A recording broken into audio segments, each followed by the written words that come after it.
All rise for the Honorable Judge Freed. Hello, everyone. Hello, Clap, everybody. clap, Take your seats. clap. Court is now in session. Today, we will be taking a look at the case of Hiro v. Hiccup in discussion of a debate of Big Hero 6 versus How to Train Your Dragon 2, the first ever official debate episode for Rule Thirds, the podcast. It's going to be a fun time. The Oscar winner versus the Golden Globe winner. We have Max. Yeah, that's right. Yes, indeed. We have Max. I think that kind of makes my case for me. I mean, if you know what I'm saying. We have Max on the side of How to Train Your Dragon 2, and we have Sean on the side of Big Hero 6. It's going to be a hoot and a half. My name is Judge Freed. My name is Sean. And my name is Max. Ladies and gentlemen, order!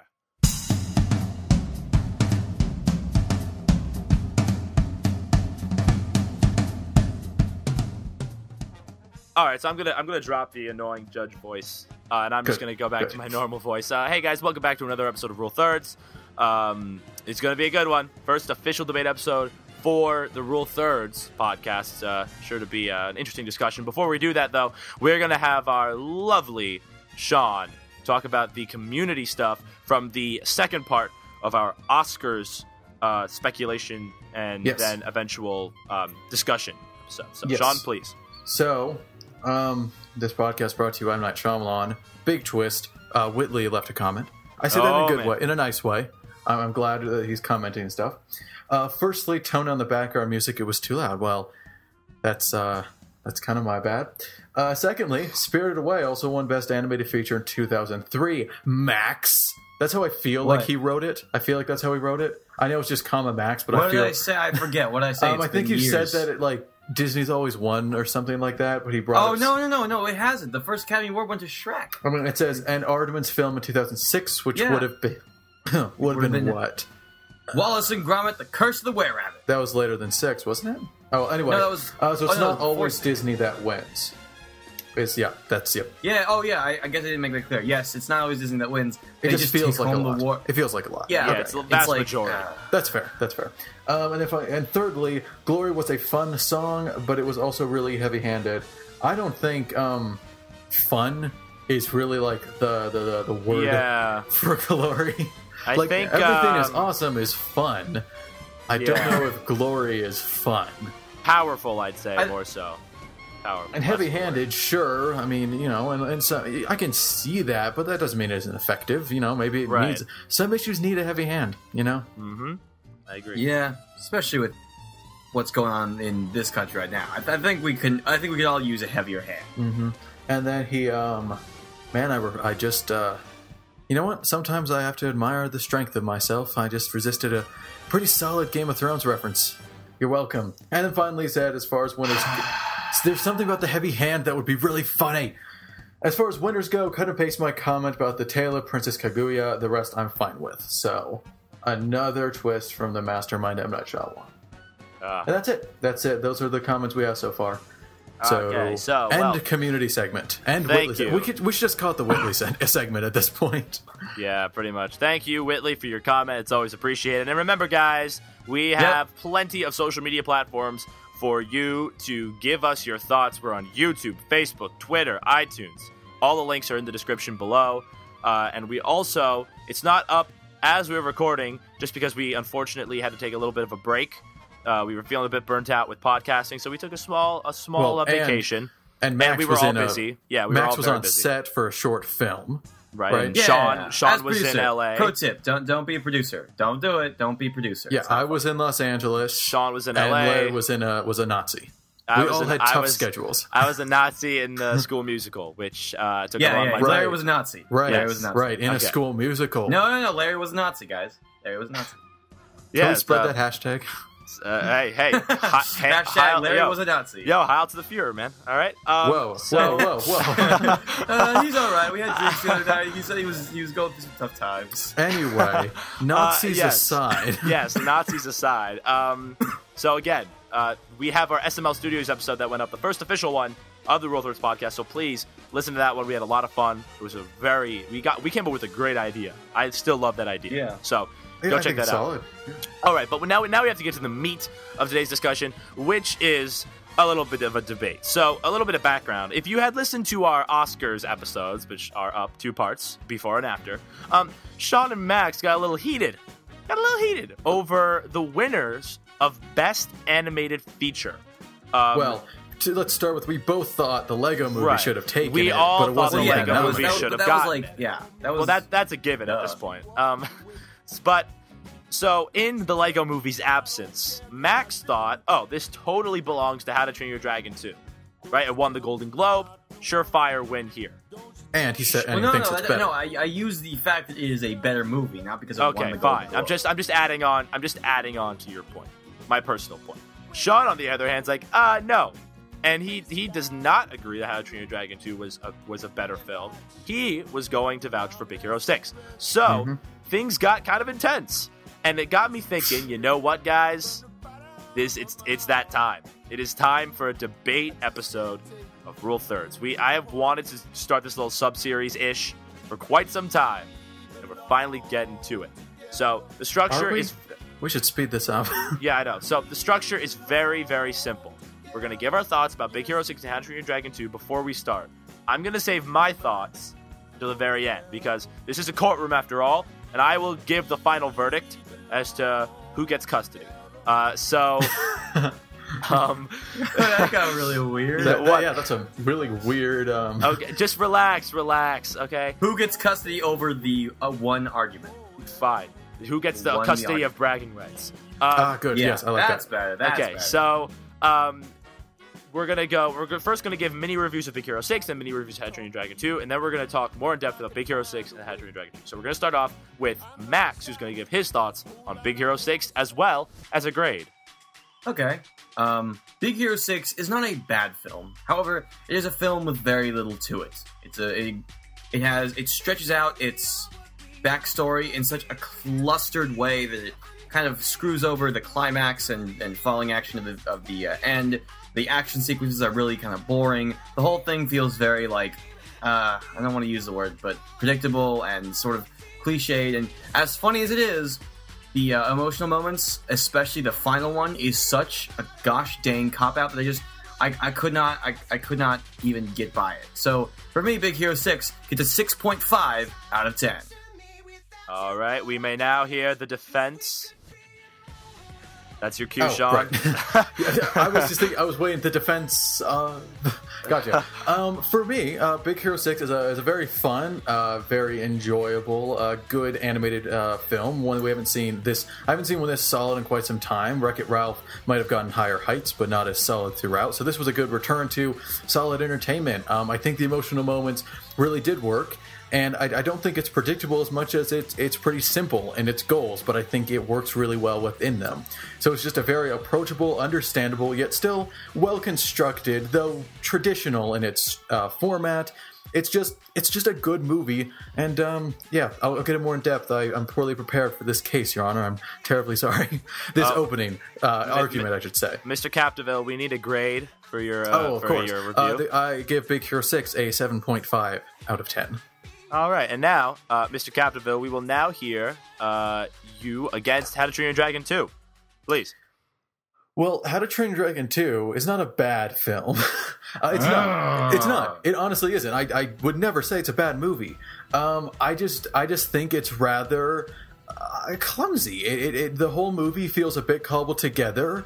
Nothing really fits the way I think it's supposed to, and this is all also just kind of on paper. I'm not sure what it's going for. It's kind of confusing in its goals and how it's getting there. Now, that's not to say it doesn't have its enjoyable moments and some laughs and identifiable characters here and there, so it's not a bad movie at all. In fact, I'm totally fine with it. I don't dislike this movie at all. I'm not going to go seek it out, but I'm not going to object if I see it again. So How to Train Dragon 2, I'm going to give a 6 out of 10. All right, and now we will hear the defense. All right. How to Train Your Dragon 2 is extremely focused, and it's extremely, confident. Excuse me, I heard a smirk. I heard a smirk from the offensive. There shall be no interruptions. There will be no interruptions. Bailiff, get this guy out of my courthouse. If there are no interruptions, Larry, you didn't have to interrupt Max.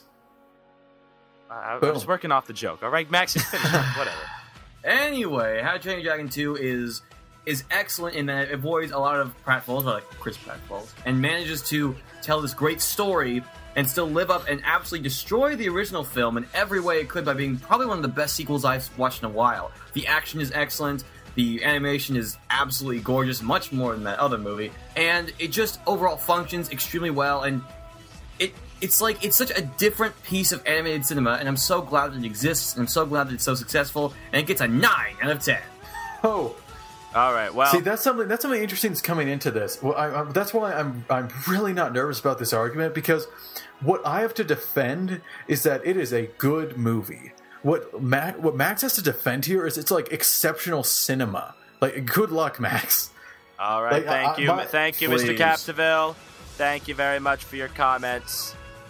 All right, I'm gonna keep that quote in mind, Max. It's a very different. Yeah, I'm gonna keep that in mind throughout this debate. It's so not different let's get started with Big Hero 6. We're gonna start this off with the defense, which is Sean.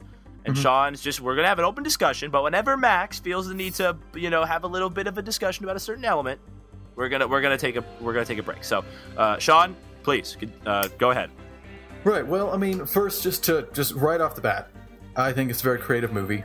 This is a This is a superhero movie.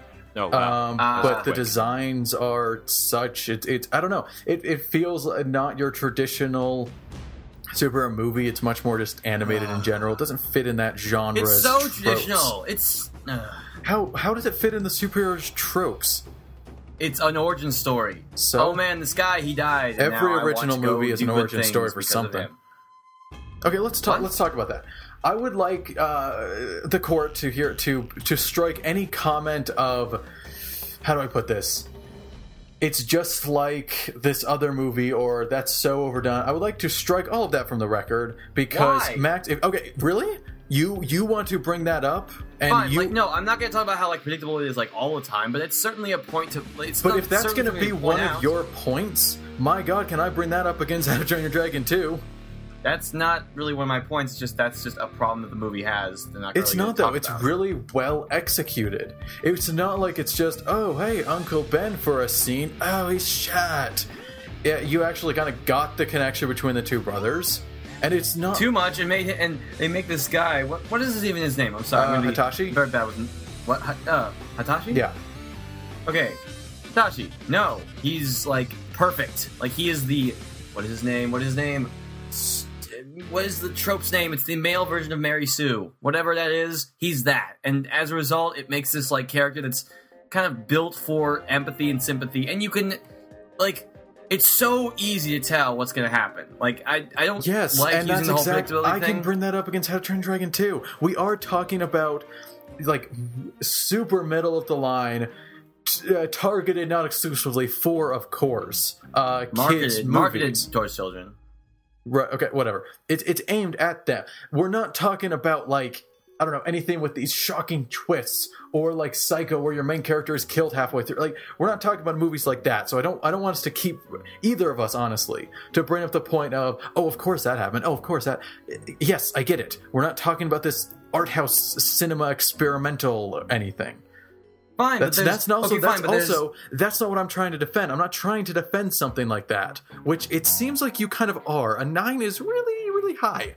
You're trying to defend something way higher than I think and even the filmmakers would see as realistically defendable. However, let me continue about Big Hero 6. Yes, please, Mr. Capdeville.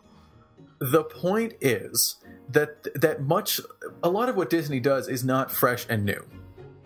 And this kind of applies here. The Wreck-It Ralph had a lot of very predictable moments in it, and things that they probably should have avoided and all that, and that's another discussion. So Disney's not all about the originality, though they definitely have a lot of creativity.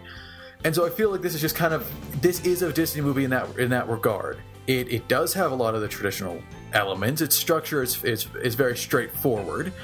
But I don't see that as a bad thing, as long as it serves the layer above it, is how I'd say it. You can have a super by-the-numbers structure, as long as that's to the benefit of what your original work is. You know, and I think that it does do a lot of original work. I think there is a lot of new ideas in this movie. I think there are a lot of fun ideas, and there's good execution, which is something I'm sure Max we can debate like specifically. And so that's how I would kind of deflect the argument of, you know, it's boring, old. You know, we've seen it all before. Yes, and again, I'm not trying to defend a 9. I'm trying to 7.5, and that is one of my problems with the movie. It is rather straightforward. It would have been good to divert a bit, but I don't hold it against it too much, I guess is how I would conclude that topic. Yes, Mr. Capdeville, if you don't mind, I would like to ask if you can move on to some of your finer points. Yes, definitely. Yes, quite. Yes, indeed. Really, I'll start with like the biggest strength of Big Hero 6. Please. And that's Baymax. This is a great character. All right, hold it. I agree. Objection. I don't object. Objection, Your Honor. I was thinking of something to say after saying objection. I didn't think of anything. So yeah, I want to praise Baymax because it's a unique take on a robot. Like we've seen a ton of robot characters. I'll go with you. It's interesting that like it's a unique take, even though it's kind of his whole thing is not that he like has emotions, that we project emotions onto him, and that's what makes it like fun. Like that's kind of like how robots actually work. So I don't know if it's like unique, but it certainly is more realistic. Yeah, I guess that's weird that animated kids movie has probably the most realistic robot in movies for quite some time. But every robot must have a soul. You know what I'm saying? What? You gotta have all that soul everywhere. I love the naivete of Baymax in a way. Like just the way he moves is so like. I don't know. There's just this weird. I am a healthcare robot. I cannot be offended. Yeah, I cannot be offended. But it's just I don't know. There's some tropes with the character like doesn't understand some expressions or the fist bump. But that's brief and it's pretty cute because Baymax is just an adorable character. He got away with a fart joke. He actually got away with a fart joke. When? Remember when he's like, "I must deflate," and it's like, "Oh, okay." So well, yeah. I mean, that's I'll give him that. I didn't really think of it that way, but I guess so. So yeah, that one I would say that's kind of the biggest strength. That's kind of the heart of Big Hero 6. I mean, all the promotional. Did posters even like have Hiro on them or any of the other cast? Yes, some of them did, especially in Europe. There was like a really cool one where Hiro is riding on Baymax. And what's interesting in that poster is that you don't see Baymax's line between his eyes. You only see like he's in his suit. It's really weird. It looks like he's like a superhero that looks angry instead of like the very neutral face. Yeah, Baymax. very neutral. So yeah, I guess that would be it, and that kind of leads to the other characters. I think Hiro's a really good character in terms of the sympathy. I couldn't like sit here and tell you like the core of the character, the inner turmoil of this and this, but you definitely feel for him, and it's not an undeserved response he has. You know, the vengeance, the anger, all this. It feels very justified. Which again, the trope of family member lost and anger, outlashing, that's been done. But I think this was very well handled and it was justified. And in fact, my favorite scene of the movie, which I think it's one of my favorite scenes of 2014, is when are we just spoilers for this? Are we okay? Oh, may the court because I need to talk. I need to talk about the ending of How to Train Your Dragon 2 a lot. So yeah, we have to. Well, let me just let the court put forward that spoilers are now officially in session. If members of the jury have not seen either film, please depart. Leave and never come back. Bye. So anyway, my favorite scene of the movie, and probably one of my favorite scenes of 2014, was when Hiro removes the caretaker chip from Baymax, and he goes on a rampage. Because it is legitimately really scary and heartbreaking to see this really lovable robot suddenly go homicidal. Where's I going with this? Right. That wasn't a right scene, I guess. No, I thought it was really well handled, and that was kind of the peak of Hiro's. You get his actions, but that's when it went right over the line. It was really well handled, and that's when he went over the line. And then right after that, that's acknowledged. So he wasn't crossing the line yet. As soon as he did, the audience says, "Come on, man, you got to step back." He did, and that was good. It was a well handled step back, and then that was the character's arc, and he had a really nice arc in accepting his brother's death, not going for blind vengeance, and finding solace in his friends. It was just a solid arc. And this leads to kind of the core of the film, the theme that I would put forth that Big Hero 6 has, and that is grief and the anger that can come from it. And why I think that's important is the villain, I think, is actually really well placed. It's very simple, but I really like the villain for his motives. And I've always been this proponent, especially on like superhero stuff, where this is really easy to do. The villain, the backbone of the character, should be the dark reflection of the heroes. Right, that's how it should be, I feel. Like, that's just a really good way to do a villain. And so Hiro, the reflection is in, what's his name? It's the doctor or something. Callahan. Yeah, Callahan. So it's very simple. I'm not blowing minds to say they both lost people they loved. Bring back my daughter. Exactly. They both lost people they loved, and then he went the vengeful route and was going to hurt people, and no matter what the cost to get vengeance, whereas Hiro learned the lesson of that won't fix anything and not moving on, all that. So that's why that was good placement for the villain. They mirrored each other well. It's not in depth. Again, this isn't like some grand film theory that's super advanced. It's nice, though. I appreciated that. I object to the idea that he had to be like all hidden up, though. Like, why does like, I think it would have been much more interesting if we just known from the very beginning that Callahan was like the supervillain, and like, he was so powerful, and we spent a lot of the movie wondering why. Instead of like this stupid reveal that just basically throws all these conceptions out the window. I mean, look, the Kabuki mask is awesome, but like the whole idea that he's like all hidden and mysterious, when in reality he could have just been like, I have all this stuff, I'm going to just like, well, why would he? He's doing illegal stuff, you know. That makes sense, but like nobody's gonna stop him anyway. Well, he faked his death so he can work in the shadows, and like it. I don't know. That didn't bother me. Now, I will give you this, Max. The reveal was not a big twist. However, I don't think it's supposed to for, like, us. Again, we do need to keep this in context. That reveal was for the kids. They maybe didn't see that coming. That was shocking.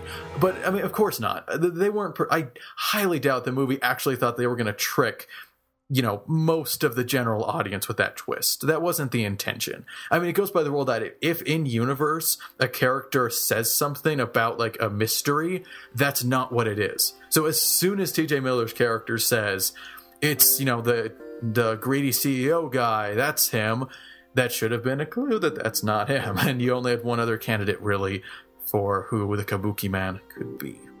So I would argue with, yes, the twist was very foreseeable. But it didn't bother me because I didn't feel like it was trying to trick me personally, you know. Mr. Capdeville, if I may, I would like to ask of your opinions on the film's pacing and structure. Okay. Again, the structure itself pretty straightforward and a bit traditional is the nice way of saying by the numbers. I admit that I'm trying to make it sound better, but I do think it's really well paced. I would agree in the sense that the beginning was a bit longer than most. So, Max, I agree with you that it's longer than average. However, I don't think that's a bad thing. Because you did get the relationship with the brother more so. You got more of the character pre-moping around, which is something that a lot of movies suffer from, where it's like, you get a scene to try to get a grasp of what the character is normally, and then they're moping for the whole movie. And then they come out of it for like a 10-minute climax. You don't really get the character. We got a good chunk of what Hiro was like before the death, and then we get to see after it. I think it helped the movie as a whole that we got more time pre-origin tragedy, you know? In a sense. I mean, okay, it's funny. You talk about Hiccup and you talk about Baymax. What about those other four guys? You know, the other four of the Big Hero 6. What are their names? I don't even remember. Except for Wasabi. Yeah, I was going to say, there was Wasabi. There was... Fred? Is that his name? Oh, yeah, Fred. It was Fred. There was Go-Go. Is it Honey Go-Go? Is that her name? Yeah, Honey something. I think Go-Go was a separate one. I don't know. Oh, okay. I can't remember that. They had really dumb names. They weren't dumb. They were kind of overly quirky. Oh, well, they weren't said much. It didn't really bother me. Yeah, I guess I do, like, that's another problem I have with the movie, and I will openly admit that, is that they weren't there too much. They were... The Big Hero 6 minus 4 equals 2. Yeah, but, okay, that being said... the Hiro and Baymax were way more interesting than those characters, so I'm glad that they were focused on. But if we get a sequel, it's Disney. It was a successful movie, and it seems to be set up for a potential sequel. I do hope we get more of the side characters, because you're right. Except Fred. Fred got a decent amount of screen time. The other three, not so much. They were there. They were fine, but they did not, like, the movie didn't do anything with them. You know? So you're right. Wait. Max didn't even say anything negative. Larry prompted me. Mr. Mariner, I would like for you to ask to respond to Mr. Capdeville's comments on the pacing and structure. Here's one of those issues where we have a movie that is not confident enough in its younger audience to make an actual, like, good, well-paced story. Instead, we have Aside from its okay, forget the cliches. The fact is, most of the backstory, like most like the origin story that could have been done in like 20 minutes, is like 50 minutes, and then the rest of the movie is like all crammed at the very end. I the want climax, specifics. the action sequence, all of it. It's a huge problem. I want specifics, Max. Specifics? Yes, I want. What's the first 20 minutes of the film? I want you to tell me how much you could put in 20 minutes. Let's see. You could put in. Let's see. Well, I mean, you have to start with that opening sequence. You begin with like, visually explaining the other 4 heroes, and also how awesome. Dang it! I wish I could remember these names. I'm so bad with names. It's Hikashi, I think. It's like Hikashi or Hitachi. Tadashi. Oh, Tadashi. There we go. Not Hitachi. Tadashi. Wow. I just want to remember it. I just like remembering it. What happens in this courthouse stays in this courthouse. Except we're putting this online. Tadashi. We're not racist. All right. So Tadashi, like you could have established Tadashi, his his perfect character, his perfect trope characteristic. You could have done all that, as well as have Hiro create his invention and have the final 2 minutes, like the final 4 minutes or so, be that big old like convention where he goes and that explosion happens. Bam. 20 minutes. Now you can focus on not only establishing the characters, like establishing Hiro and Baymax, but also all the other characters instead of making them feel like they were just put into the last minute. Well, see, I don't know. I feel like that would be really, really cramped. Like, that would be poor pacing. Like, I think this was good pacing. Because, again, the whole... Like, he made the Baymax suit within 30 minutes. Baymax was in armor within... Oh, actually, it might have been more like 35, because he had to go find the thing first. So, I bet, like, within 35 minutes, Baymax was in armor. His first armor set. I think you might be misremembering it or over-exaggerating for effect. No, personally, why would I be over-exaggerating? No, it's order. If I may add my own, if I may add my own personal experience, I watched Big Hero 6 through Amazon, and unfortunately I had to take a restroom break right at the moment where Tadashi is dead, and that was at the 24-minute mark. I remember the time code. So yeah, that puts Baymax in armor before the 35-minute mark. Just about. It's about a third of the film. Yeah. Wait, no. The movie's like 90... it's like 90, 100 minutes. Yeah, it's the pretty standard. So a little less than Let me look up really quick, because How to Train Your Dragon 2, I think, is a little bit longer. It is a little bit longer. Okay, Big Hero 6. 1 second. I just want to look up how long it is. This is interesting podcasting, guys. Yeah. It's my fault. 102. So yeah, so it's Google like search. Like a little less than a third. I don't know. Yeah, a little less than a third. I'm bad at math. Don't make me do math. I'm not good for math. Now, Mr. Capdeville, if I may, we must move on to the next film. But I would like to ask of your opinion for one more thing, and that is the ending. Right. Of Big Hero 6. Yeah. And I'm not talking about just the ending scene. I'm talking about the climax. Oh, I know. Like the battle scene. Climax was... it was fine. I think it got to finally show off how cool the nanobot powers are. You can call them superpowers. Why not? It's a superhero movie. That's really cool. They finally got to really show them off. And, it worked, find a different venue, kind of creativity sub-theme going through the movie. They all had creative solutions to getting out of the traps. Like, it was fine. It had solid action. It wasn't super memorable to me. I won't defend that, but I don't think it was bad. I don't think it was bad action at all. It didn't jump out at me as poor. I will give that. How to Train Your Dragon 2 has one action scene that's better than Big Hero 6's action. Well, we'll get to that. Yeah, I don't know. The ending itself, though, should kind of be addressed because I feel like this is going to come up later. Indeed. This ending makes me very mad. Okay, you know what? I've talked enough. Max, I want to hear and then kind of respond. Okay. Well, wait. By ending, do you mean so the climax is? I mean, really... from Callahan arriving at the building with his nanobots and starting up that thing to the credits. The climax and ending. Okay, fine. We have a very dull, very predictable action sequence. I kind of like the outcome of it. I like what they think of it because again, this is a movie. If nothing else, does promote intelligence as a legitimate form of good in the world, and I appreciate that. Mm-hmm. But after this really boring, really kind of rushed sequence, we then go into the other dimension, and as beautiful as another dimension is, it leads to this really emotional and sad moment that I actually liked at first. You know, like I don't exactly know why. I don't know. I'm not going to go to all cinema sins on this, but I don't know if exactly Baymax needed to stay off if he was already going to use like a rocket arm anyway. If he was going to propel Hiro and Callahan's daughter into the portal, I think he should like. Does that make any sense? Well, he had a separate like. To me, what I see it as that the arm had like a separate power / rocket system, and so he had no more momentum and knew that the portal was closing, and so by activating that separate thing, it shot him back. Newton's laws, you know. I can't remember which one it is. Okay. And then the rocket could go forward and get them out in time. Well, he still like hold on to whatever. This is irrelevant. We are not cinema sinning it. Yeah, I know. This is so. I liked that. And then they decided, why the heck not? We want this character to be marketable, and just decided to bring him back. Like, is that okay? Hold on, though. See, I disagree. I got the emotional side. Okay, here's why that scene worked for me. Because I'm okay with cop-outs if it's real for the characters. Hiro didn't know that Baymax had put the chip in his hand, and that he could just re-put his, kind of sentience and programming in another body, right? So for Hiro, that was Baymax saying goodbye and all this. So I got that emotional weight for the main character. And it was sad watching Baymax float into the purple cloud void. Which, by the way, my new band, you shall come to my gig next Saturday. Purple Cloud Void. However, I don't mind the fact that it was... the audience doesn't necessarily believe that. At least I didn't. Because I was thinking, why didn't he just take out his chip? And then when it rocketed away and the hand was... And especially when Baymax said, I will always be with you, my first thought was, wow, that was cliche. Oh no, he's totally referring to the chip. And so I was completely unsurprised when the chip was in his hand. Again, this might have just been like...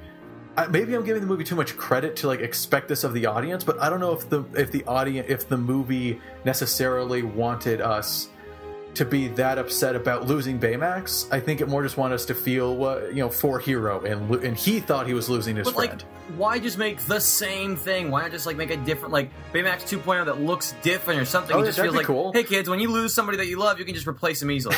Like that's a robot. I think kids would understand. But like it's a character though. Like it's a robot. There's also like a character that people have connected with. Oh, I know. Like, I know.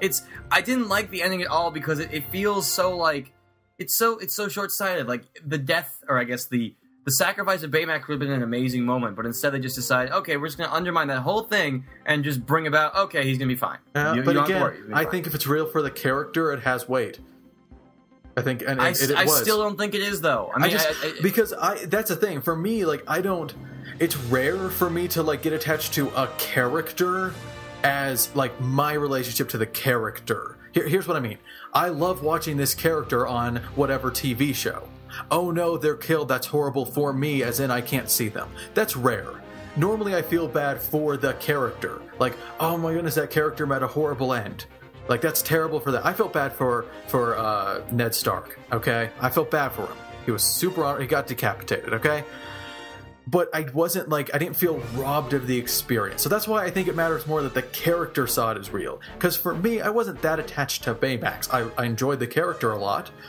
But it was more Hiro was losing his friend. That's what mattered more to me as a viewer. Now, that might have been different for everyone else. Maybe I'm totally unique, but I don't think that's the case. I mean, it was clearly different for you because you're arguing the opposite. But that's how I would defend that. Yeah, it wasn't about my relationship with the character. It was about Hiro's relationship with the character, and that's what was being ended. Maybe, that's what was sad. Maybe it's because I just don't like it when like movies when movies marketed towards children decide to cop out the more like mature moments in favor of like, okay, don't worry, we have to sugarcoat for the kids. Well, the only exception to that being the incinerator scene in Toy Story 3, which absolutely needed to be cop out. Well, because that was just dark really dark. And great. No, that's the best part of Toy Story 3. I was close to tears. No, I'm kind of ashamed to admit. I was on the edge of my seat, my jaw literally on the floor. But anyway, better movies aside, this... Yeah, I would say Toy Story 3 is better than both. Yeah. This to me is just like, that could have been a great opportunity. Like, you could still market Baymax, you could still like do all these things, but instead they just decide to like... I think it's a little cynical. I think it's a little cynical for you to think that plot point was brought about by marketing. I think they just liked the character and they wanted him back for a sequel to do more with the character. And maybe it's just me enjoying the character. I think it's a little cynical to think it's just marketing. Because the marketing had already happened. Everyone knew Baymax. Who cares if Baymax died at the end? Well, I guess was in the Purple Cloud Boy. Who cares? The kids would still buy the toys. I don't think marketing would really be effective. I don't know. I mean, okay. Once we get into How to Train Your Dragon 2, we'll talk more about these character deaths and character cop-outs and whatnot. Speaking Judge of Larry, which, you need to be better on your game. Yeah, well, one thing I would like to request, Judge Larry, I think Max should get an opportunity after these, all my comments, to kind of not restate what he already said, but like any alterations or more just kind of like another closing thought from him, because I already gave a lot of talk, so I kind of want Max to have an opportunity. As I was just about to say, I think this concludes the portion of Big Hero 6 discussion. Mr. Mariner, if you have any last thoughts, please share them. I would just say, like, a lot of the emotion that came with stuff like Wreck-It Ralph and Frozen, I think it just wasn't, like, it kind of felt, maybe not disingenuous, but a little bit halfway there. Like, it didn't... Sorry, go ahead. It just kind of, every emotional moment, it was like, it wasn't like, it didn't feel, I don't want to say real, but it didn't feel like genuine. It didn't feel like... He's, the only exception being the Baymax's sacrifice, which absolutely did work. Everything else just kind of, all the emotional moments didn't really feel like it was there, which is actually the same problem I had with Muppets Most Wanted. Which is the exact problems Worst movies aside. Thank you, Mr. Mariner. Now we will move our discussion towards probably the more entertaining of the two, and in terms of the debating that we will be having. How to Train Your Dragon 2. Yes! Mr. Mariner is on the defensive, so we will let Mr. Mariner discuss some of his points, and whenever Sean has an objection, which will probably be in T-minus 10 seconds, he will take over, and they'll debate. Alright, so... let's go. How to Train Your Dragon 2, right? You got the sequel. It's a sequel. You shouldn't, it shouldn't honestly be much other than, like, kind of retreading a familiar territory. No, you know what? Objection. Really quick, I just want to have it stated for the record that this movie is going to be debated as a movie and not as a sequel. But again, Max, I just want to bring that up. I know. You've said multiple times, it's like, it's probably the best sequel of it. I don't care. We're not here to discuss its sequelness. Fine. Also, the best sequel of 2014 was 22 Jump Street, so... it was a sequel about sequels, Max. It was brilliant. Go ahead. And it came out on the same day as How to Train Your Dragon 2, which, segue. So, fine. Like, alright, on its own, based on sequelness, it should have been just retreading, but it decided not to, and so it was just a great movie all on its own. And I think a lot of the reason is just because, like, there's a lot of... It's kind of like poking fun at... I don't want to say it's like being meta or anything like that, but I feel like it's sometimes kind of poking fun. You desperately want to say it's meta. No, I don't, because I just kind of thought of this right now. It does kind of poke fun at the usual animated tropes of, like, there must be problems with everything, and in this case, there isn't. How? That allows for a lot more focus towards other more important things. Objection. How? How is it poking fun? I mean, not poking fun, it observes it. It's like, we have two romantic relationships in this movie, and neither of them have problems. Yes, like, and neither are interesting. No, they're not designed to be interesting. They're just supposed to, like, give texture to the characters. That is not a defense of a movie. You cannot point to a very focused on element being the mother-father relationship, not Hiccup and Astrid, and say it's not designed to be interesting. You can't. Well, I mean, no, it's not designed to, like, grab your attention. It's just like, oh, it's there. That's cool. Let's focus on other things. That's not a compliment, Max. No, that is not. It gives you more focus and attention towards something else. If there was anything else, I would agree with you. No, there are other things to worry about. Like, much more, like, much bigger things. Which, speaking of which, the action sequences are excellent. Like, completely excellent. Like, so good, it's... Not like, an objection. Well, okay, I wouldn't say the action scenes, plural. The battle at the Dragon Island, I guess you could call it, climax number 1 of 2, that was awesome. There was some really good flying, really good camera work, and like it swooshed around all that. This movie taught me that you could absolutely do a Pokemon movie, and it would be awesome. Just get the How to Train Your Dragon.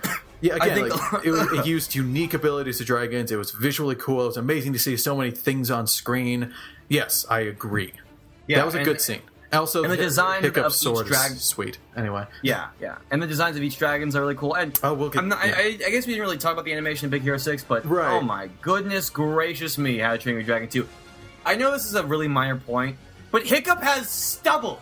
I would like to bring up something. My objection. I agree. Hiccup. I like the character design of Hiccup. I like the character design of Toothless.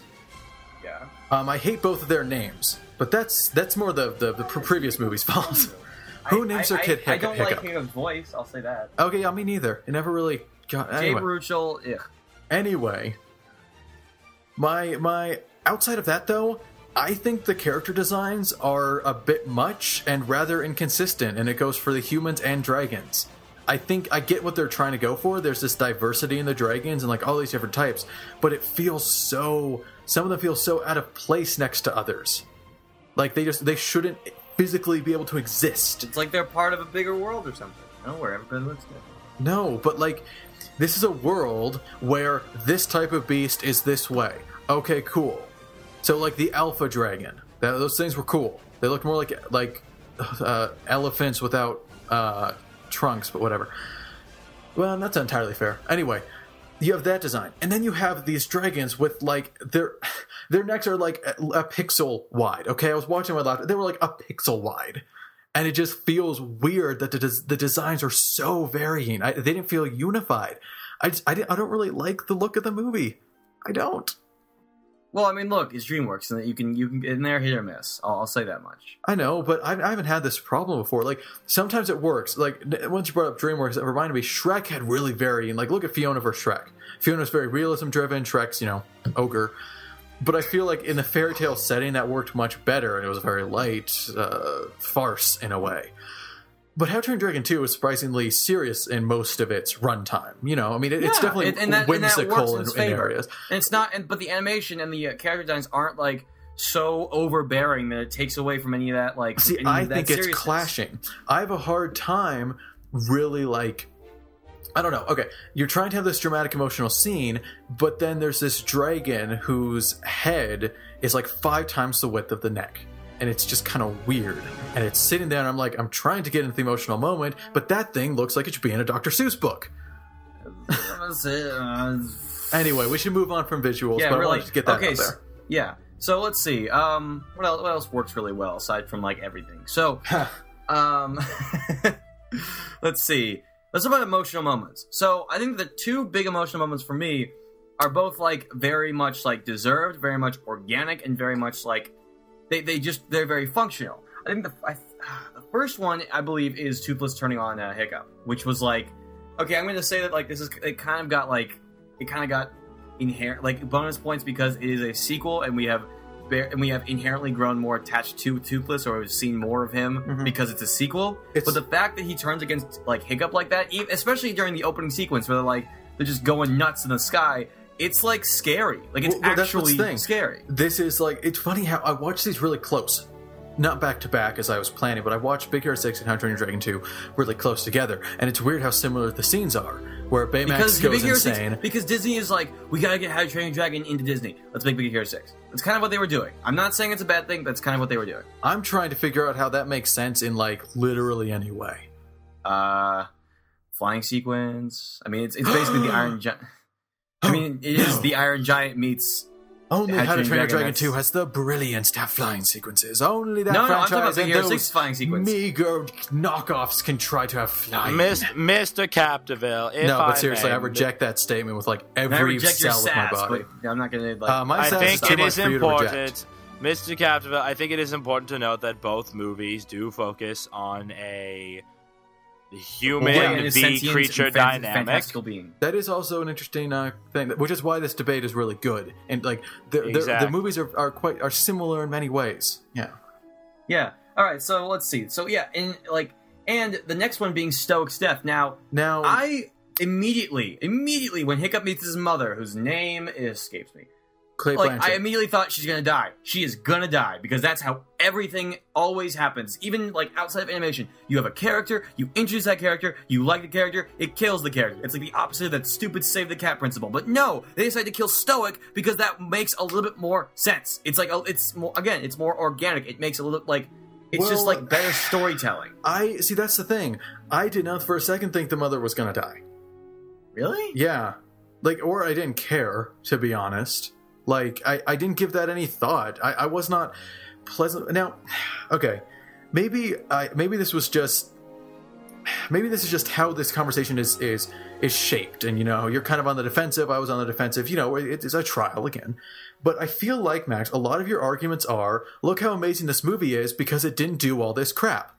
That doesn't make it good. So you're talking about it avoided. But Sean, look at this movie. Look at all the bad things it didn't do. What? Look at all this crap. Like, well, right, but some of my arguments, yes, are basically based around the fact that this movie does not do. The absence of bad isn't good. It doesn't go easy. It doesn't. It's not on easy mode. It's not on casual mode. It wasn't going hard either. What did it do? Okay, continue. Sorry, I have one main argument that I want you to address that really is bothering me since I watched the movie. Is the villain? No, but wait, that's definitely a point of we need to talk. Yeah. Need to talk about Drago. We only have so many minutes in this discussion, gentlemen. We need to move this along. We're not, Larry. We're not timed. Not timed. Yeah, Judge Freed. Especially in a debate like this, we got to talk through 2 whole movies. I can let slip the time thing. Yeah.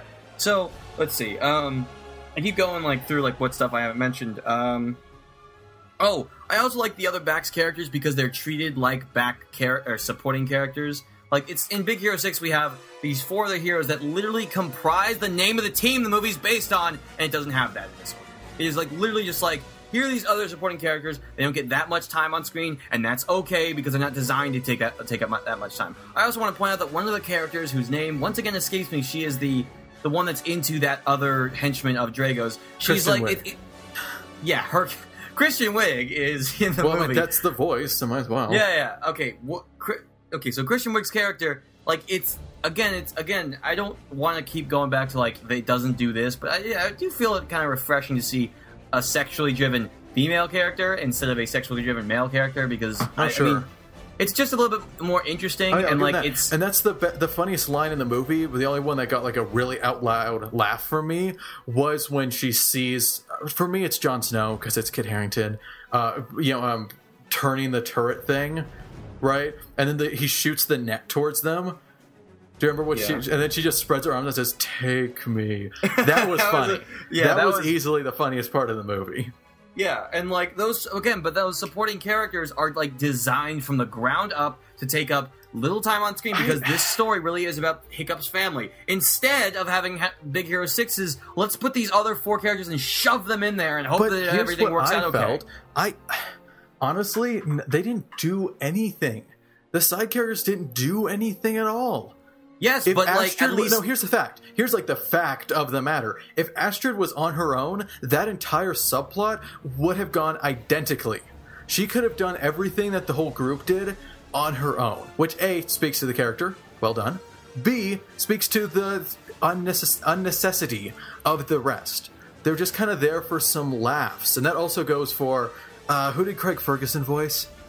I don't know, but he was in the movie? I didn't know that. Blonde Viking. Yeah. Blonde Viking peg-leg dude.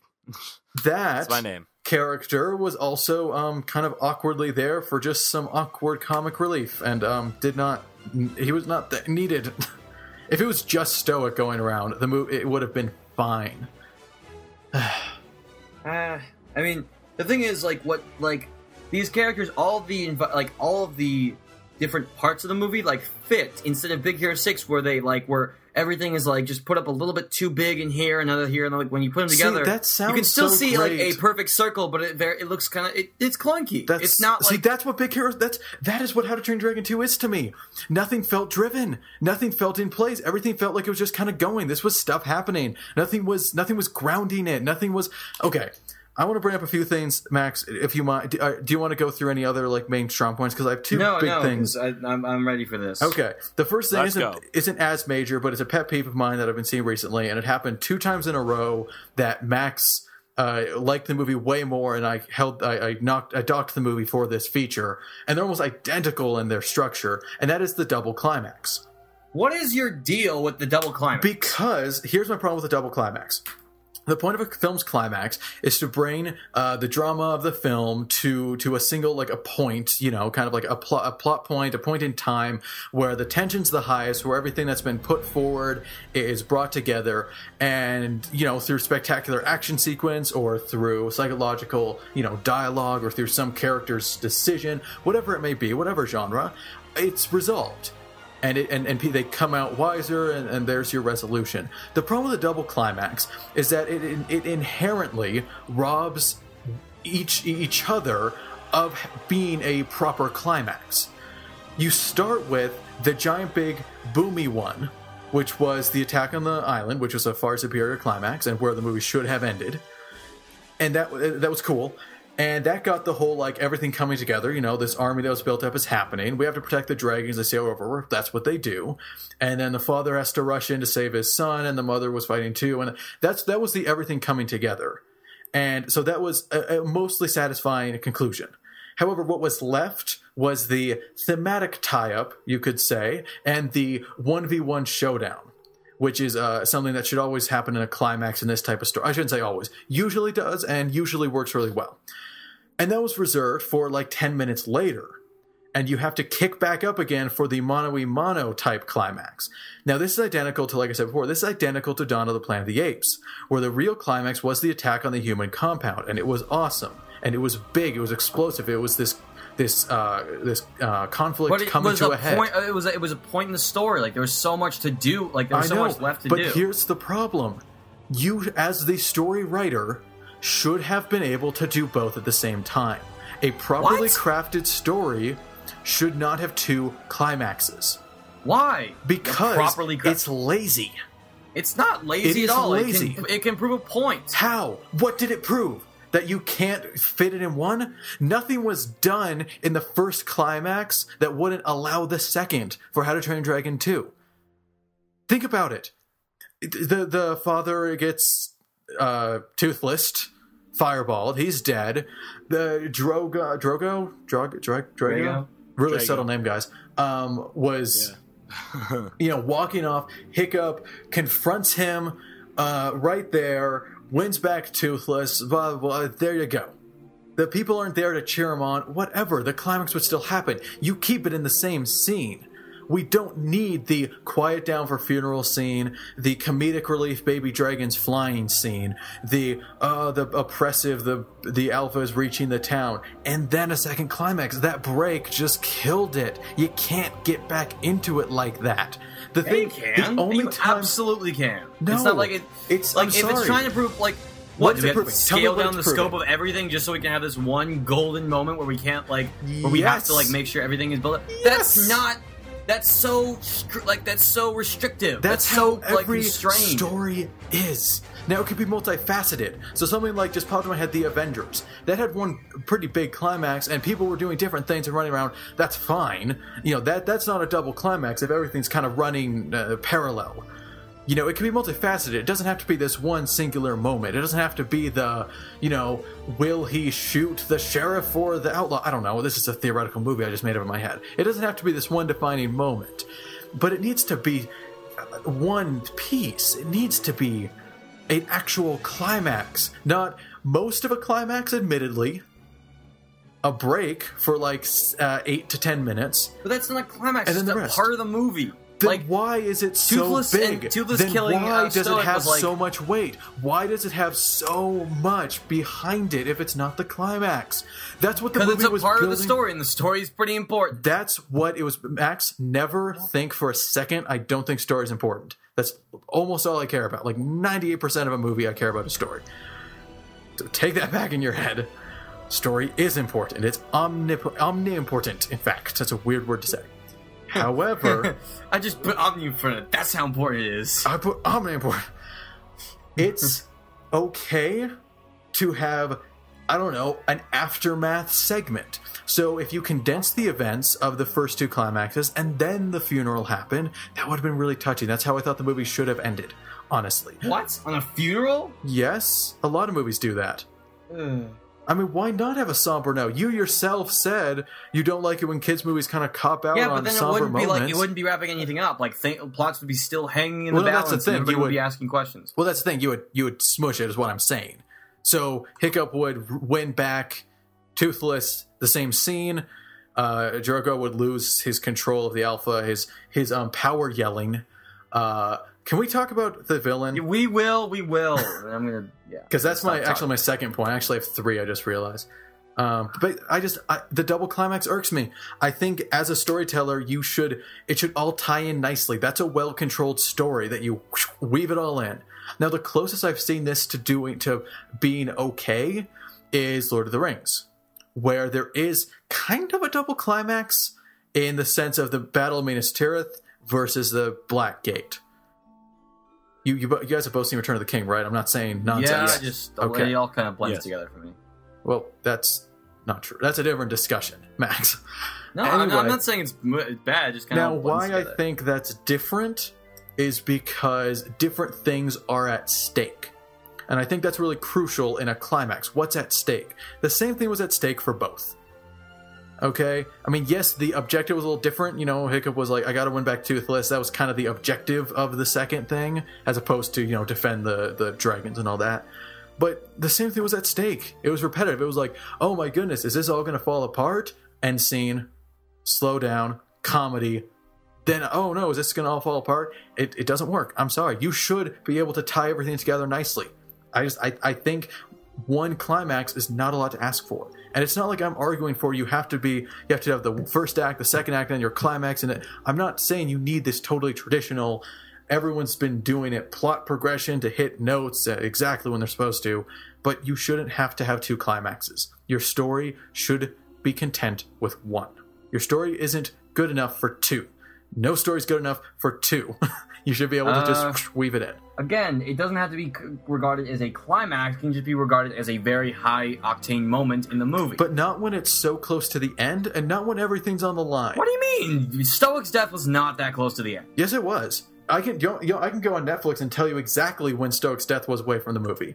Oh, was the movie on Netflix? If I may, it is on Netflix, actually. Yeah, I saved some money. It's fun. I rented Big Hero 6 from iTunes, and then I was about to do How to Train Your Dragon 2, but I had to go do other things. And while I was in LA, I saw the tweet that it was up on Netflix, so I saved some money by waiting. Hurrah! Yes. If I may add my own personal experience, okay. I also saw How to Train Your Dragon 2 via Amazon before it went on Netflix. Wow, unfortunately, really it's like the same thing.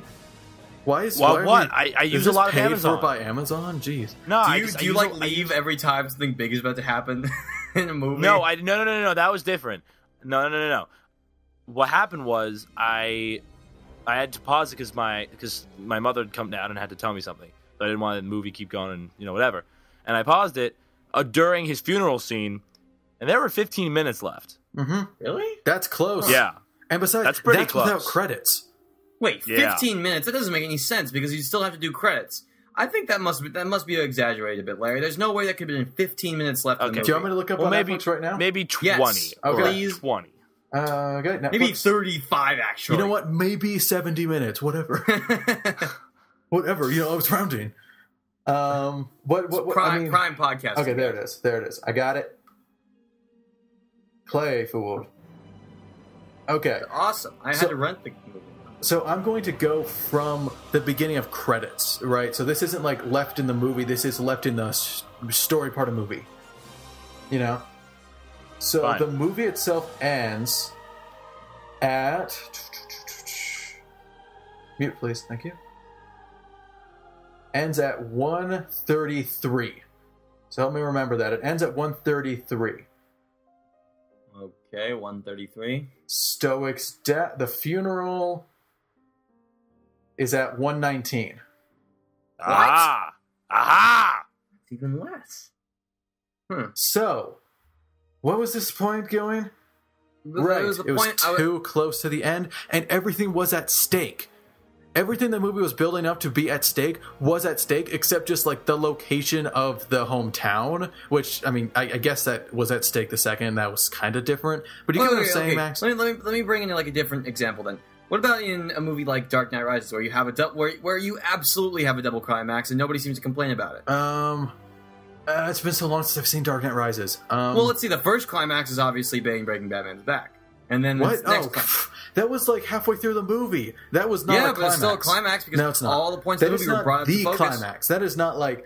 No, I'm sorry. Climax what by distinguishes definition... the climax from a climax? Everything I've been saying. A climax... No, I reject that term. There's only... Okay. The climax of a film is when everything comes together. Yes, and the resolution follows. Sort of, I guess. No, that's like definition. I can look it up. The Batman fight v Bane fight, the first time they fight, it's like halfway through the movie, if that. That's not supposed to be the height of action. That's just part of the story. But when you're only 15, 16 minutes... Stoic's death not just a part of the story. It has to be the first I'm not talking climax. about Stoic's death. I'm talking about the whole battle sequence leading to it as well as that first climax. It's not just Stoic's death. Why that's not just part of the story, why that's a climax, is because it's such a culmination. The other characters arrive, break out with their dragons. John Harrington, Kid Harrington, Jon Snow, that character had done his arc already. Hiccup had kind of done his thing in finding his mother. The father had forgiven. The mother decided to come back. And now, oh no, the villain that's been built up is coming in and he has this and this. It was all there. It was all on the table. And it was all one pretty sweet battle. And then it went south. And then they left. And I thought, oh, their Empire Strikes Backing it. Oh my goodness, that's ballsy. The second movie of this kid's trilogy is going to end with death of the father and his dragon's been taken. That's how it's going to end. Wow. Funny story. Did you know that all the dragons die in the books? Yeah, I know. That's what's going to happen in the third. Don't worry. The director's already said it. But do you get what I'm saying? Like, it was all on the table, and that's when I thought it could end. It could end with the funeral. It could end with like a last minute. We're gonna go take back Hiccup. Toothless, and protect our home. That would be the ending. It would kind of end on a looking to the future thing. A lot like the Empire Strikes Back did not have a happy ending, but it ended optimistically. Luke and Leia are looking out the galaxy. Lando's on his way to save Han. It's optimistic. You could pull that off. Exact same thing with Dawn of the Planet of the Apes. I'm like, wow, this is gearing up for the third movie where Caesar takes down Koba. Nope. You're just going to do another climax. You're just going to throw it on. You're just going to slap it on the end there. I think it worked here. I really do. I don't, it did not bother me. I thought it was just a part of the, a very high point of the story that happened pretty late at the end, and then we had the climax. Or maybe that was just the continuous climax. What defines how long a climax is anyway? Here's what defines a climax. It's one thing. A climax is a single piece of a film. So the fact that the battle ends, the villain leaves for some reason, not killing the heroes because, movie. And I can forget that. Movies have to do that. It's understandable. And then we have the quiet, emotional, you could, if it was a little less heavy-handed, funeral scene. And then you have the comedy relief flying baby dragons. Then another action scene. That middle ground is really important because emotionally, the viewer, the adrenaline that hopefully a climax can get them into, you want to be on the edge of your seat, you want to be super into it. Oh my God, what's going to happen? That's going to be gone because you just had a really quiet moment and then you had some funny moment. They're going to make them laugh and cry before your second part of your climax? No, you don't do that. You don't do that. You keep people on the edge of your seat. You don't try to bring them back. They're already leaning back depressed because the character died. Or laughing. I don't know. This metaphor is getting kind of weird and overly literal. But you get what I'm saying? The separation is key, and that's what makes it not work. Same with Dawn of the Planet of the Apes, honestly, but a little less because there was less time. I still don't see the problem. I, as a viewer, was invested, but I just thought it was just the story moving along. It wasn't depressed in my seat. Of course it was the story moving along. I just don't think it was... the way the story should have moved. It should have... Yeah. Okay, I think, I don't know if we're going to get anywhere with the double climax thing. Yeah. So let's just move on to the second. And sensing by your tone when I addressed it earlier, I don't think this is going to be a sticking point with you. Yeah, it's not. I don't know what it is, but what is with these movies and having really dumb villains? Just really... He was dull. He was just a caveman. The design made him look like a caveman. He had no motive. He was just evil. I liked his... I do think the whole, building up this backstory that he murdered a bunch of people. Remember that? Well, but... I think that was kind of cool, but, I will not stand by the movie when it comes to the villain, no. And I think it was voiced by the same guy who also happens to be the worst person in another movie that was beloved by many people. What? But wasn't it Guardians? Wasn't Ronan the Accuser Drago in Guardians? No. No? That Oh, okay. wasn't Lee Pace, was it? I don't... To the internet. Anyway, as I'm looking that up, I would like to point up, I don't know what his shout controlling was, but that was weird. Like, he would just control the dragons by yelling at them and swinging his stick. Yeah, it was. That was very. Oh, never mind. It was Digimon Hansu. Okay, good. You got it. Okay. So this kind of leads the whole. He was like power over dragons. This leads to my biggest question about How to Train Dragon 2. This comes back to my biggest problem, and like I don't know what's grounding it. Like, I want you, Max, to tell me what is How to Train Your Dragon 2's theme. That is a good question. I would say it's a lot about like the ties that bind us, so to speak. It has a lot to do with family, a lot, but like not in such like a very like, not in a really kind of lame way, but more in like it was just kind of like not so much blood related, but just like in general, just like the things that connect people, like. And the fact is, so what did that have to do with anything in the story? Well, Hiccup finding his mom. I mean, I know, but like, I just here's my problem with this movie. I didn't know what it was doing.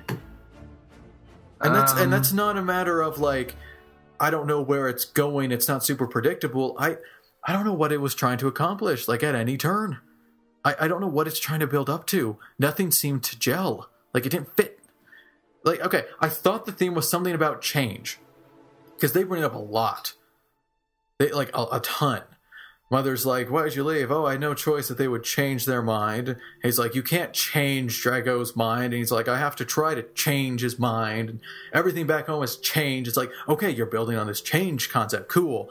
But it goes nowhere. It goes nowhere. The climax has nothing to do with it. The villain has nothing to do with it, which again was a stronger point of Big Hero 6, and that it linked with the theme of the movie. His plight was similar to the hero's, but the hero came, I already talked about that. But I don't know what anything had to do with a theme. I mean, outside of just the fact that there are characters that are family, I don't know what it did with that. Like, sure, you can say it's about family because he finds his mom, because the mom is reunited with his dad, because Hiccup is, kind of, he wins him over as like a kind of family thing, though he literally says friend. I don't know. And you could argue, Astrid will become family. But what did the story do with that? Like, what did it explore with that? Was it something about family that really won the day? Was winning over Toothless from the control really based on family? Was that built up in any way? It's okay. I think it's just an exploration of what the term family actually means, like both in a blood way and just in like a connection way. Like, but how? Hiccup and Toothless are not like related. Like, I know, but like he says, "You're my best friend." He always says, "Buddy." Like that's not family. Yeah, but that's verbal. What's the word? Vernacular, I guess. Like you wouldn't refer to family over and over as like you're my best friend, but I guess anyway. So I don't know. I don't know. I don't think the story did anything with that. Now, like the mother was the villain, and like there was a lot of drama within the family. I know, like again, that might sound really like forced, and I agree. Like then I could see at least that's what they were going for in terms of theme. But with this, I don't see family as a theme. I mean, yes, it's a reoccurring thing. Like you're my pride, son, or your mother, and you took after me, and like it comes up. But theme like is really tied closely to story, and the story didn't do anything with it. What does that have to do with the whole? Like there was this like philosophical like how to control a dragon. Also, it felt too specific. Like Hiccup was like, that's what it means to earn a dragon's trust. What does that have to do with anything? And also, didn't Toothless do literally the exact same thing that the villain was doing to win them over? He was just yelling at dragons until they were submissive, and then Toothless yells at them, and so they go to his side. What was that? I don't get it, Max. The ending especially just confuses me. I don't know what this movie's trying to do. That's why I can't possibly give it a 9 out of 10.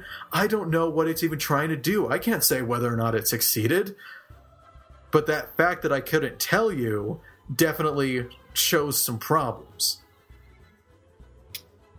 I was never put off by that. Like the fact is, it's kind of crucial, Max. What's the movie trying to say? What's it trying to do? What's the story's link to its overall theme? Like, this is fundamental film. This is like the base of your movie and storytelling in general. This is the difference between, you know, a meaningless blockbuster. Now, again, that term is subjective. People can find meaning out of everything, most likely. And something that really reaches you. This is the difference between a trashy knockoff that has actually nothing in it. This is the difference between Battleship and Zero Dark 30. Outside of less Rihanna and more Jessica Chastain. Sure. There's a theme. The story is based around it, and that's crucial. That's me. That's my thing. What's the movie trying to do? Me too. And how is the story working with it? How is the story shaping the theme? That's also something interesting. I don't know what the theme is. I don't know if the movie knew. It definitely. It couldn't tell me through the movie what its theme was. I'm confused, and I want to be enlightened because again, I don't dislike this movie. It's fine. It's fine. There's a lot of stuff that works. It's solid in its structure, I suppose, but I just find it meaningless. I feel like it's just stuff happening. You know, it doesn't resonate because it isn't saying anything. It's just kind of doing its thing. And Big Hero 6 didn't say much, but it said enough. I guess that's how I would put it. Anyway, I've been rambling. My throat kind of hurts. Any comeback? Not entirely, because again, I just was not bothered by it. Like, I mean, but wouldn't you agree this is such a fundamental thing? Yes, it's a fundamental thing, but like, if the movie does not call for such a thing, I think there is something in there. I mean, you know, I think so. I'm just gonna have to watch it again to find out. Well, that's why I did, and you should have rewatched both films. I did. What, you did? Yes, okay. I rewatched. So the fact that you rewatched How to Train Your Dragon 2 and I know, you still but again, it cannot doesn't tell call me... for it unless I think about it. It doesn't say like, here's what things happening. There's something about them, and then never answers it. It's just like man, movies. You can totally have a functional, good movie on a foundation, yes, a thematic foundation that doesn't exist. Yes, you can. Yes, that is a 6 out of 10. You have a solid movie. That is a 6. That is no, not a 9. I'm sorry, completely disagree. A 9. You cannot tell me that everything How to Train Your Dragon 2 was practically flawless, and that theme is worth 1 point, because 10 is virtually flawless. You know, it's like it's a 9 because everything else, because everything works. Everything is functional. You're telling me, and it means something. Great, but everything works. Everything works. Everything works. Fine, but it doesn't have a theme. So you're telling me theme is only worth 1 point on our scale in your head? No, but you can't break it down mathematically into like a theme equals 3 points. But a movie's theme has got to be worth more to you than a 1 point difference. If this had a great theme, it's different for every single movie, Sean. Come on. But you cannot, as a film student, as someone who has talked endlessly about what these movies mean and how their themes are tied into how smart they are in constructing these themes, you cannot believe that, Max. I'm telling you, you can't. You've said way too much in the contrary. You can't think this. Because you made a show about how you were going to do more, but you did the one on the movie's themes and how it's explored. You can't care this little. I don't know why you're overlooking this case. I don't understand it. Because this movie did not call for it. Movies always call for a theme. They always call for something. Not always. Yes, they do. They always call for something beyond their own story. They always call for something more than just, here's Hiccup versus Have you watched Drogo. Every movie? I haven't, and I can tell you right now that I've seen movies that do not have a thematic foundation, that just have having things happening, and they're still very good movies. I don't think they're as good. Again, this is a 6. It's not a deal breaker. I can still enjoy your film, but it is empty to me. It isn't based on anything. It's just kind of doing stuff. Your story isn't clever when it can just do stuff. It's clever in how you fit a story around your theme. You have a core, and you get your pieces of story, and you throw them in this intricate way to make they circle the theme. You know, they support it, they change it. That's good storytelling. Without a theme, you're just saying this happened, and this happened, and this happened, and this happened, and this happened. How is that good storytelling? How is that 9 out of 10? How is that 9 out of 10? Sean, I mean, I kept bringing up the fact that I think it has to do a lot with family and the ties that bind us, but you keep rejecting that. Because you can't defend it. Because the story does nothing with that. The characters do nothing with that, outside of just, hey, your family, yay. That's it. There's no actual depth to it. It's just, you're my mother, you're a live wife, let's go be a family. That's it. None of the conflict in the movie has anything to do with it. Again, you said it yourself. The relationship has no issues. There is no conflict coming from family. All three of them get along. They all have the same goals after, 10 seconds of talking. Well, the conflict comes from Stoic's death. What conflict? What conflict in the family? No. The conflict is Stoic's death, not comes from. Okay, you cannot have the conflict of your movie rear its head with, do we need to count again? 17 minutes left in your film. I don't think that's impossible. I don't think it's like... You can't do thematic... You keep saying can't, Sean, as if it's like some kind of like you can't, overriding rule of every time I say made. You can't, picture an asterisk, and you scroll below the page, and under the asterisk says, to be a good film. That's not I right. will claim that. I'm you sorry. will not. You cannot put restrictions down on filmmakers just because they follow certain stuff that you enjoy. To be a good film, you have to craft stuff. Because I can come up with a feature film story in like no time at all. If I just say this happens and this happens, this happens, that happens, you could make like a bajillion season TV show. Look, soap operas. Just go and go and go and go and go. Because it's nothing but just the story. It's just, they go. And sure, there's character stuff and motivations, and that's art in itself, of course. And that's why, it's not a 0 out of 10. It's not like themes everything. They just go and go, go. They don't have anything drawing them down. There's nothing keeping them together. There's no theme running through it all. There's nothing there. They just go, story, story, story, story. That's not clever. That's not smart. That's not good storytelling. You gotta fight something. Theme is something you fight. You make work for you, and it makes the story work for itself organically. Wait a minute. That's storytelling. Wait, I think you just kind of figured it out, Sean. I keep saying that family is a part of this, but now that I think about it, it actually has more to do with like I'm going to sound super melodramatic when I say this. That's the fine. Flow of time. The fact is, Hiccup does not want to be the guy in charge. He doesn't. Right. And Stoic keeps on saying, you're going to do it, but he doesn't want to do it. Yeah, but now everything around him is changing. He's finding these new places. He's discovering his mother, who he's never met before. He's now like, his father then dies. His best friend turns on him. Like, it's a lot about just like, But that's just movie. That's just movie. Those kind of events can happen in any movie. And at the end, doesn't he find, like, if I'm not mistaken, at the end, does not he find, like, the courage to do it and take... No, like, that's another thing. Hiccup had no arc. He's like, who am I? You should be the chief. That's not who I am. You should be like me, your mother, but that's not who I am also. I'm going to do what I think... Well, it's a teenager trying to figure out who he is. But he doesn't. He just takes on the chief thing. He does nothing.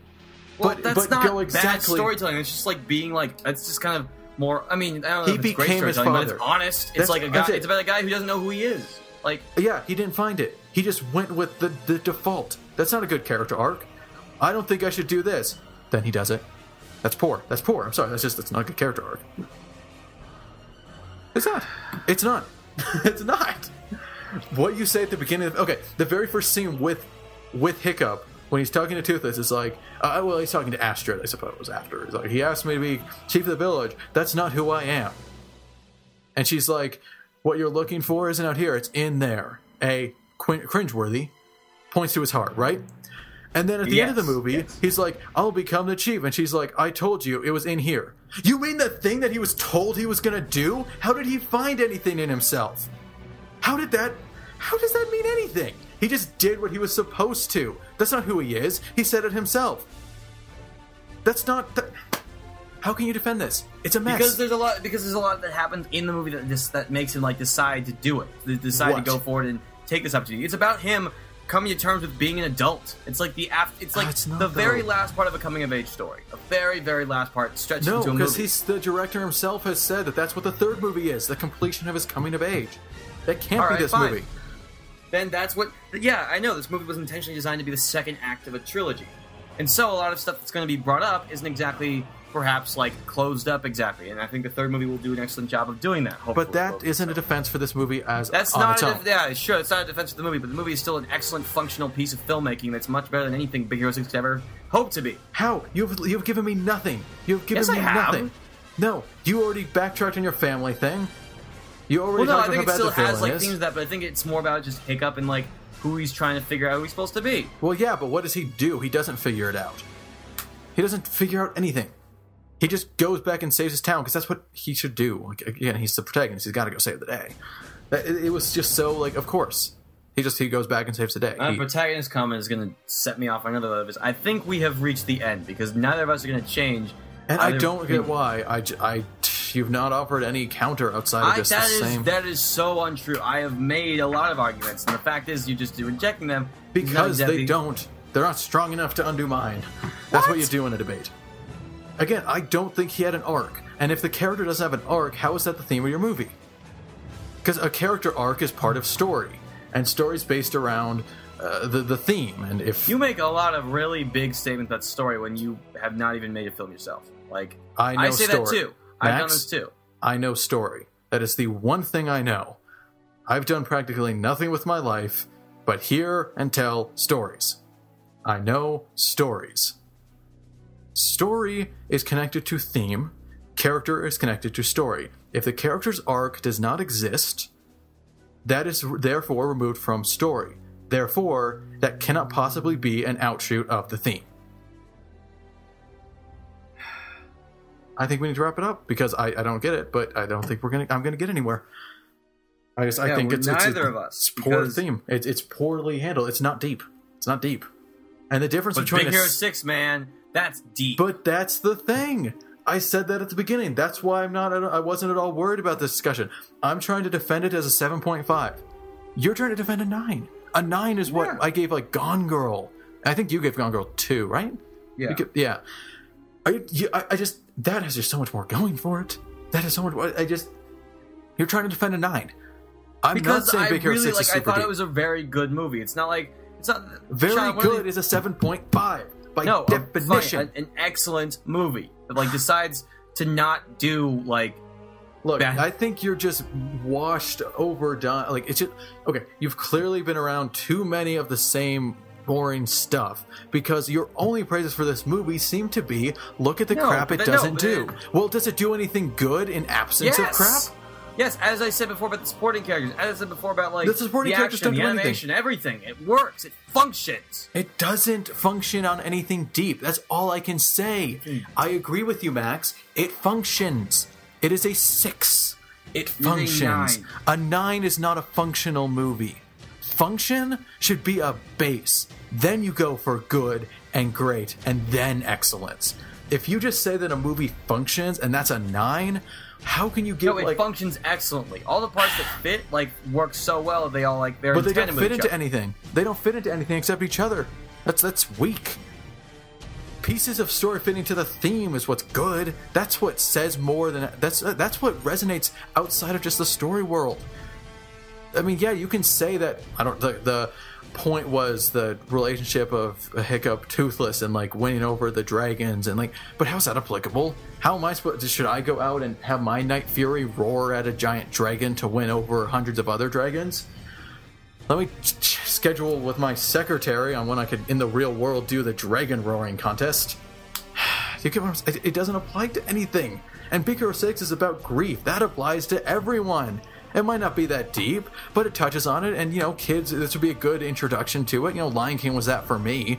That's not terribly deep in its, how it handles grief, but that's what it's about, too. He loses his father, feels guilty about it, but returns home and faces that problem. You can't run away from your problems, all that. That's not deep, but it addresses it. It addresses it. Big Hero 6 addresses that. How to Train Your Dragon 2 addresses nothing. It has nothing to address. It just tells its story that it thinks it's so great, but it's based around nothing. It's around a void. You apparently like these pieces connected to each other so much that you don't care about the void. You said it yourself. It didn't bother you.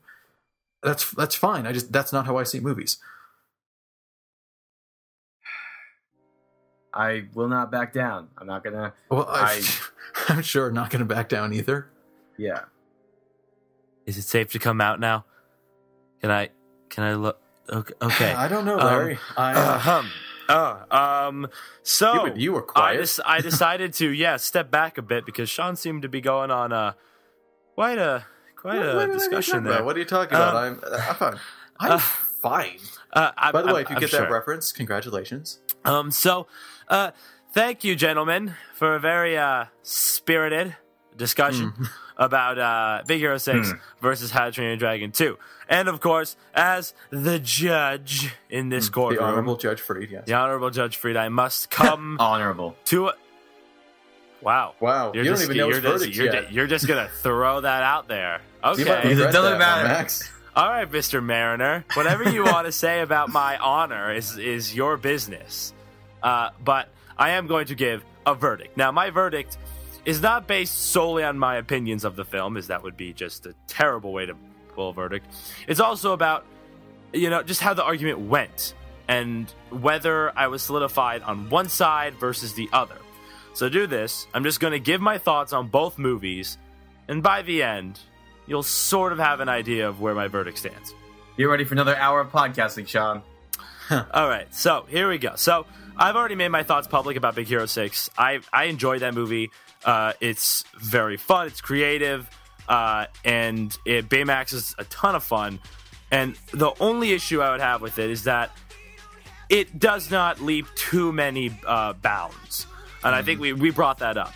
Yes, It is unfortunate. It stumbles in its cliche moments, and it has the opportunity to really work off of its parallelism-ish thing that goes on between the themes that are going on about grief and things like that.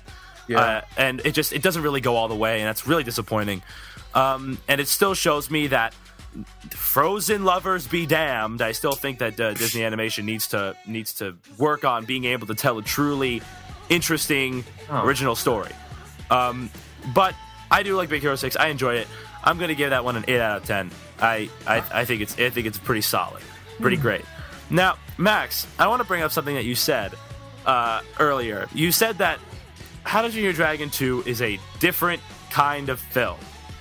Am I correct in repeating your quote? I mean, that's very general, but you said those exact words. Yeah. Yes, you said those exact words. I guess. Yes, I believe so. It stuck with me quite a bit. It is a different kind of film. You know what, Max? You're right. You're right. It is a different kind of film, but not for the reasons you say it is. Oh, please. For you see, How to Train Your Dragon 2 was the first ever experience in which I had very high hopes for a DreamWorks movie that absolutely let me down 100%. Really? How to Train Your Dragon 2 is a mess. It is a mess of a movie. And I think Sean said that also. Okay. Excuse me, All Mr. right, Mariner. Excuse me. I am talking. Condescending laughter is not appreciated in this courtroom. Yeah, Yeah, seriously. said Sean.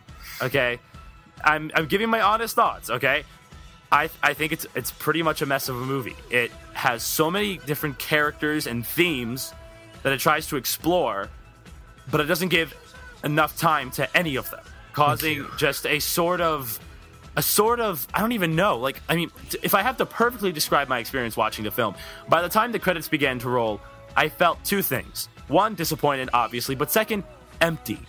I felt empty. I didn't know what to think. I was like, was that supposed to have an impact on me? Like, am I supposed to Wow, we're be feeling something? No, but see, Sean, you gave it a 6.5 out of 10. Oh no, 7. Yeah, no. No, 6 out of 10. 6. Oh no, Sean. That I am far more critical about this movie than you are. My score for How to Train Your Dragon 2 is a 4.5 out of 10. Ooh. Turn in your gavel and get out. I do not like this movie. I think this movie fails on several levels. Not only as a narrative, but also in many regards to the animation and the writing and the structuring. How they are, or what?